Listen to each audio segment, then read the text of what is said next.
AITAH for ghosting my ex because she is married now? My friends think I'm an AH for blocking my ex, who is married, because she keeps calling and messaging me. I wanted to ask if what I'm doing is right, or if I should keep in touch with her. I dated Lisa for 4 years, and we broke up 2 years ago. Lisa told me she didn't see a future with me and wanted to call things off. There were many reasons, and I knew it was coming. Lisa came from a wealthy family, and we met in college. Our relationship was great during the college years. However, after we graduated and got jobs, it became clear to her that I would never be able to provide the lifestyle she was used to. She hated the small apartment we rented because I wanted to pay off my student loan quickly, and she resented that I couldn't afford to take her on nice vacations. It sucked, but I couldn't blame her. I loved Lisa deeply, but I also knew she deserved the life she wanted. After we broke up, we still had lingering feelings and stayed friends for a few months. We had mutual friends and would meet regularly. I never hated Lisa.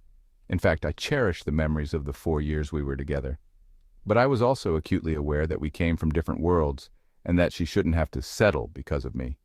Still, it was hard to let go completely, and sometimes I wondered if I'd ever truly get over her. We drifted apart after Lisa started dating a family friend. I met him a few times at parties. He knew Lisa and I had dated, and though he was polite, I started avoiding her and focused on work. Eventually, I moved to another city and lost touch with Lisa. I heard from mutual friends that she got married 6 months ago. I wasn't invited to the wedding, but I was happy for her. I also dated someone briefly last year, but right now, my career is my main focus. That's what I need to believe. 3 weeks ago, out of the blue, I got a call from an unknown number. It was Lisa. She started with small talk and we caught up on each other's lives. She told me about the new house she and her husband had just bought and how busy she'd been. I told her about my work and my new life. It was nice, like catching up with an old friend. She gave me her new number and the call lasted about 20 minutes. Although I found it odd, I figured she might have thought about me and decided to reach out. The next day she messaged me and sent a few photos of her new house. I complimented her on them. 2 days later, she called me again, saying she was driving and thought about chatting. We talked about my new city, my new friends, and even gossiped about our old mutual friends. Then she started sending me photos from a recent party where they all met up. Over the next 2 weeks, Lisa began calling me almost every day.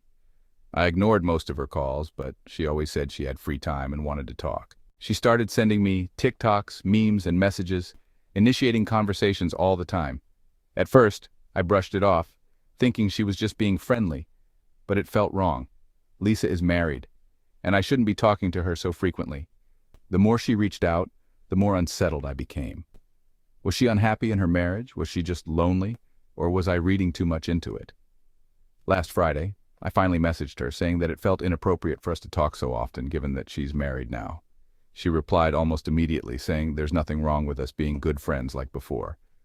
I didn't want to continue, so I told her we needed to stop talking for a while because I needed to focus on work. After that, I blocked her number. She called our mutual friend Jess, crying about how I was rude, and blocked her.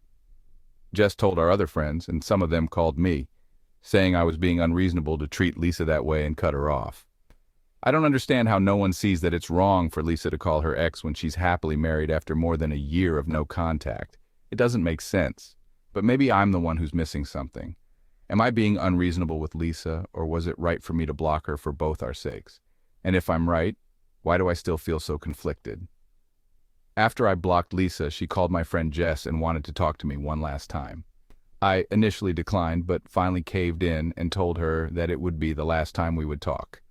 Lisa called me on Saturday morning and told me that she wanted to talk to me because she needed help and does not know if she can trust anyone. She sounded awful, and I had to calm her down before she told me what was going on. Lisa told me that after we broke up, she met her husband Jason within few months. Jason asked her out for a date in front of her mom, and her mom insisted that she at least give Jason a chance. Jason was a charmer, and they quickly became official. Jason was everything I was not. He came from a.m. wealthy family and had everything figured out. He took her on all the vacations I could never afford, and Lisa loved this life where she does not have to worry about things like loans, money when she was with me. They had a grand wedding, but Lisa told me that things quickly started going south. One night she was hanging out with Jason's friends, and one of his college friends started flirting with her and touched her inappropriately. Lisa was shocked and told Jason immediately. Jason was drunk and told Lisa to loosen up and enjoy the party and did not confront the friend. As months went by, Lisa found proof that Jason and his friends were doing drugs and Jason had slept with most of his friends' wives, and it was a common thing in their friend group. She suspects it happened during the time they were dating and also a few times after they were married. She confronted Jason, but he just got mad at her and told her that she is being too uptight. Things got messy, and Lisa told me that there were some instances of physical abuse. Thought she did not go into too many details. Lisa wanted to leave Jason and told her mom about it. However, her mom told her that it is too early in their marriage, and instead, Lisa should work harder to make Jason happy, so that he does not need to look at other women. Lisa never told any of our mutual friends about this because they all loved Jason, mostly because he paid for all the parties, restaurants, etc. And Lisa just felt very lonely and helpless. That is when she got a burner phone and started messaging me on it. She apologized to me for getting me involved in her mess, but asked me if I can buy her a ticket to my city so that she can get far away from Jason and everyone and figure out what to do next. She could not buy the tickets because Jason had access to all her cards and accounts, and she could not trust any of her friends back home because Jason might know about it. I was really angry with the whole situation and agreed to help her. I got the tickets immediately and did not email her any details. I only told her the confirmation numbers when packed and reached the airport.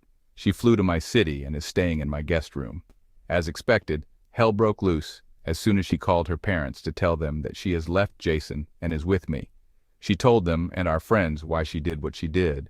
However, everyone just thought that we had an affair, and she left Jason for me.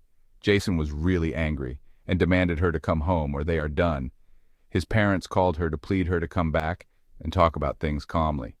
Her dad refused to talk to her while her mom flew to my city, and we all met and she told her what happened. Her mom was more worried about their reputation than what Lisa went through in the last few months. It was just sickening. Lisa is looking for lawyers to file for a divorce and has refused to talk to Jason since she came here. Jason has not made an attempt to visit her and initially sent a lot of threatening messages. I feel he was advised not to send any more incriminating messages to her, and the messages from him suddenly stopped and there is radio silence. Lisa is currently living with me for the last month. She has offered to pay me rent, but I've told her to just save up for any legal fees, as it seems her parents might cut her off. Many of our mutual friends still refuse to believe what Jason did, and some feel we were having an affair. Many of them have completely stopped talking to Lisa and me, and even removed us from their socials. Lisa looks like an empty shell of herself. She was the most kind, fun person when we were together. Even though she keeps a brave face, she just bursts into tears randomly. I feel she has still not told me the whole story on what Jason did to her, but I am just going to be a good friend and give her the space she needs. I honestly am not sure how to feel. Everything happened so suddenly. I never had a time to react and think if what I am doing is right. I don't know how I got in a situation where my married ex is now living with me. I cannot kick her out, and I want to be there to support her in such a horrible time. However, a part of me also does not know if what I am doing is right, and as she is still a married woman. And I do not want to be labeled as a homewrecker or a cheater. Any advice would be appreciated. Edit. Just wanted to add some context since many of you are asking about it in the comments. Lisa left her main phone home when she left since her husband can track her phone. He was already paranoid that Lisa would leave him and was tracking all accounts and Lisa's whereabouts. She did not want to let anyone know she was at my place. However, I insisted that she at least call and tell her parents that she was safe, else they would have thought she disappeared and might have gone to cops to file a missing person report. Jess did not help her because Lisa did not tell Jess or any of our friends about the abuse. All Lisa told me was that she did not trust any of our friends right now. I'm still not sure why and what happened there. However, most of our friends have sided with Jason, and he is spreading a false narrative that Lisa married him for money and waited for 6 months exactly so that she is eligible for a significant alimony based on their prenup. Everyone suspects that we, Lisa and I, planned this whole charade for Jason's money. Lisa left and came me because she wanted to put as much physical distance between Jason and her before she told him that she was leaving him. And of course, Lisa and I are not getting back together. I understand the vulnerable position she is in, and I just want to make sure she's safe. Finally, what are my future plans? I am taking one day at a time. I luckily have a very well-paying job now and do not have to worry financially supporting her for a short time. However, I do understand Lisa cannot live with me forever, and we need to figure out something as soon as things settle down. In my opinion, he is not an asshole. What do you think? Comment below. Subscribe for more interesting stories.